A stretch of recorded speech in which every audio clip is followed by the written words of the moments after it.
Alrighty, push people. It is Wednesday. Oh boy, I always kind of forget the date of these things. May 6th. Okay, so today, guys, I'm gonna go over the do now real quick, and then we're gonna move into the same stuff as we did the last 2 weeks. I know it could be feeling kind of repetitive, but based on the DBQs that I've seen, I think this is the best way to go to help us to do well on the test on May 15th. So I look at this cartoon, and it is the nullification crisis. If you clicked on that document, it would have given you a hint. So the sectionalism in this cartoon, well, we have the South versus the rest of the country. And John Calhoun represents the South.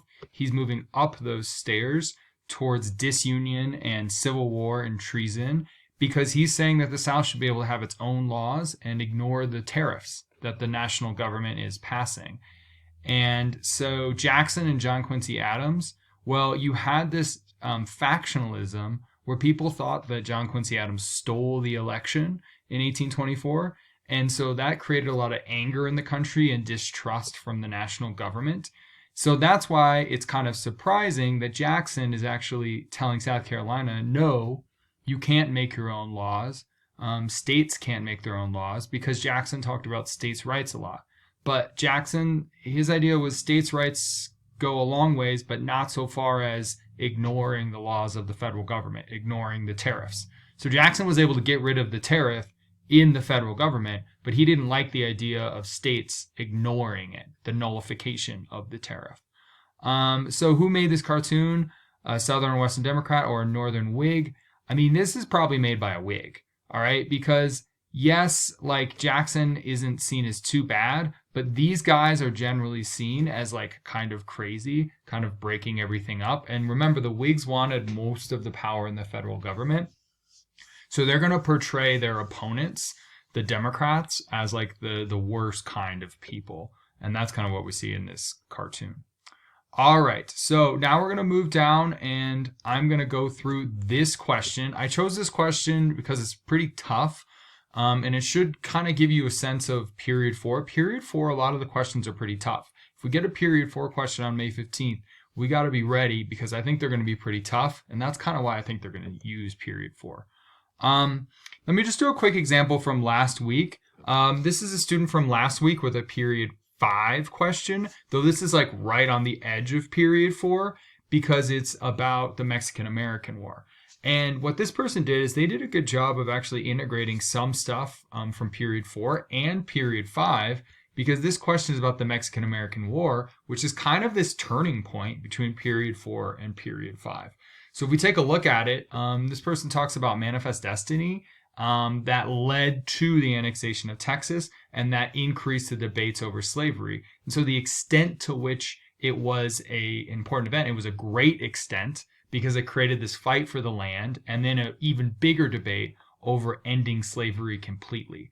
And so this person did a good job in their first topic sentence of saying, okay, we've had some of these debates all the way along the way with the Missouri Compromise, which happens in this period 4 that you guys are studying right now, and leads into the Mexican-American War.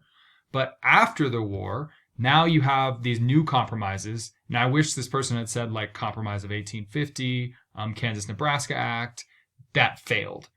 Failed to solve this thing because the Mexican-American War was this big turning point over the issue. There's so much land, they couldn't decide. Huge reason why the Civil War happened. So overall, pretty good job. I think it could be improved just a little bit, but it's a really good start there. So we're going to move on to this one. And this one, guys, is actually goes between period 3 and period 4. So you guys right now are doing period 4. Next week, we're going to do period 3. This kind of bridges the two, 1775 to 1830. So 1800 to 1830, right? That's in the period we're studying right now. 1775 is part of the last period, which is 1763 to 1800. And easier to remember is just to say the last period of time was like the causes of the Revolutionary War and the things that happened after. This period of time is Jefferson gets elected, 1800, and then at the end of this period is the Seneca Falls Convention. And the end of this period is also the end of the Mexican-American War, and we're heading into the Civil War. So let's take a look at this question. 1775 to 1830, many gained freedom from slavery. During the same period, the institution of slavery expanded. Explain why both of these changes took place. Explain the ways that both free and slave African Americans responded to the changes confronting them. So this is going to be like a causation question as far as historical thinking skill. And you can kind of tell because it's saying like these things happened during this time period. And it's asking you like, why did they happen? So it might seem a little bit, because it uses that word change, that it's like continuity and change. But I think it's more like a causation question. It's like causes and effects. So it's asking you like, why did slavery both expand, and why did lots of African Americans get free during this time period? And my thesis would be to go in kind of a different direction, to pull it around, would be to say the reason why many more African Americans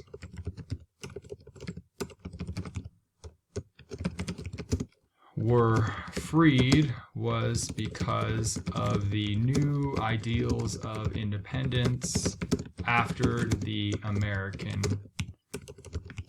Revolution that led to abolitionism by 1830. The reason why many more were enslaved, and why the institution expanded, was because of increased sectionalism and westward expansion, as well as the use of new technology.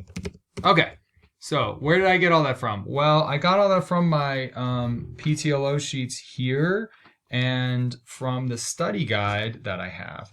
And so the bridge between these two periods is, and a really, really important thing is that you have these new ideas that are spread, these new ideals of independence.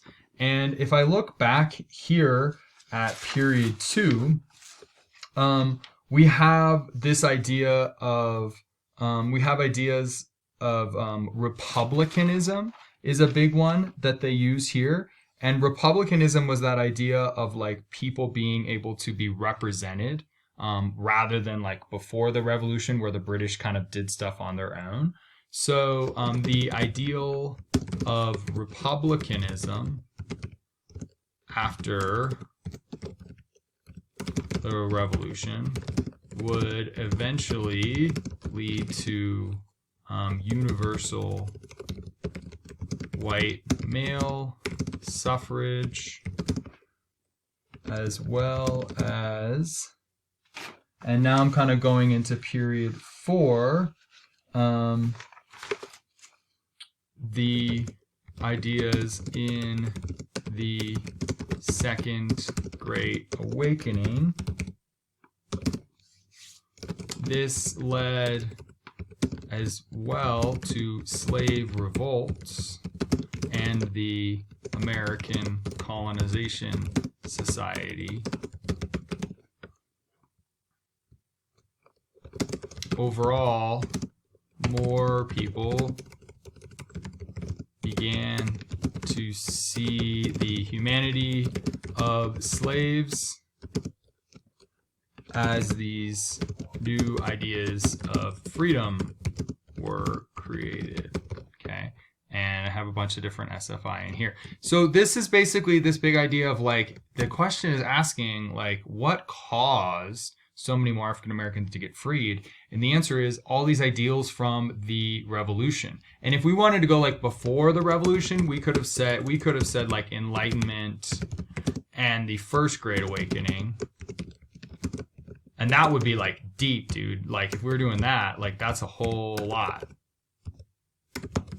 That would be like crazy historical thinking skill kind of stuff. But this is kind of stuff that happened before the revolution. And then after the revolution, everybody picks up on these ideas. And you have a lot of new ideas. Now, you might be like saying, well, why did you include universal white male suffrage? Well, because it's the idea of increased democracy, which eventually people start to say, well, if you have more democracy for white men, why don't you have it for women, African Americans, immigrants, all these other groups? Okay, here's the topic sentence number 2. So, institution of slavery expanded, and I said increased sectionalism and westward expansion. So, after the Louisiana Purchase, much more land was opened up, and the South expanded first because they needed new land for King Cotton. I like to use a King Cotton phrase. There was new land needed because the cotton gin moved so fast, and the transportation revolution got the cotton to the north to spin to textiles so quickly. So basically, you have the economy, which drives like the increase in slavery. So this one's more about like the ideas of culture and society. This is more ideas about the economy. And so that's why slavery can start to be seen as evil in society, but it can also start to be seen as necessary in the economy. And that's why all this is changing in period 4. So I have to use a little bit of period 3, like right after the revolution, but mostly I use period 4 in this question. So when you go down these questions, all right, most of them are going to be just period 4, but when you get to this final couple questions here, all right, this one shades into period 5 a little bit, which should be really easy because we just did period 5. This one shades back into period 3 just a little bit, so you're going to have to use that PTLO sheet. But basically, Jefferson and Hamilton debate, you're going to be able to remember that pretty easily and connect it mostly to stuff that happens between 1800 and 1848. All right. Thank you guys. Have a good rest of your day. And check in class if you have any questions.